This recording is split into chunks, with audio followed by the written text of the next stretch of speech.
اے اللہ جیسے آپ چاہتے ہیں ہمیں ویسا بننے کی توفیق عطا فرما دیجیے۔ اے اللہ جس طرح آپ خوش ہوتے ہیں ہمیں ویسا بنا دیجیے۔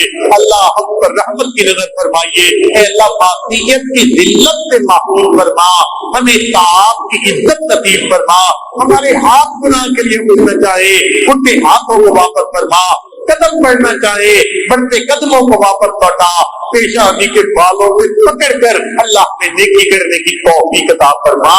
یہ دوست احباب نے، مردوں نے، عورتوں نے خط کے ذریعے، فون کے ذریعے، پیغاموں کے ذریعے دعاؤں کے لیے کہا، یا کہنا چاہتے تھے نہیں کہہ سکے، آنا چاہتے تھے نہیں آ سکے، اے اللہ ان سب کو ان دعاؤں میں شامل فرما۔ ہمارے والدین عزیز اقارب مشائخ جو پہنچ چکے ان کی مغفرت فرما، جن کی آپ نے مغفرت کر دی اور ان کے اعلیٰ درجات عطا فرما۔ اس مسجد کے نمازیوں پر خصوصی رحمت نازل فرما، اہل محلہ پر خصوصی رحمت نازل فرما۔ پروردگار عالم ہماری ان دعاؤں کو اپنی رحمت سے قبول فرما۔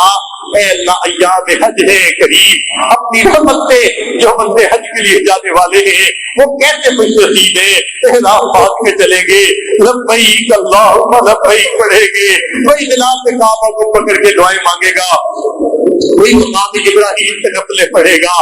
اللہ ہمیں بھی ان کو یاد میں شامل کروا دیجیے، ہمیں بھی بار بار اپنے گھر کا دیدار عطا فرما، اپنے حبیب صلی اللہ علیہ وسلم کے در کی حاضری نصیب فرما۔ ربنا تقبل منا انك انت السميع العليم تب علينا انك انت التواب الرحيم صلى الله تعالى على حبيبه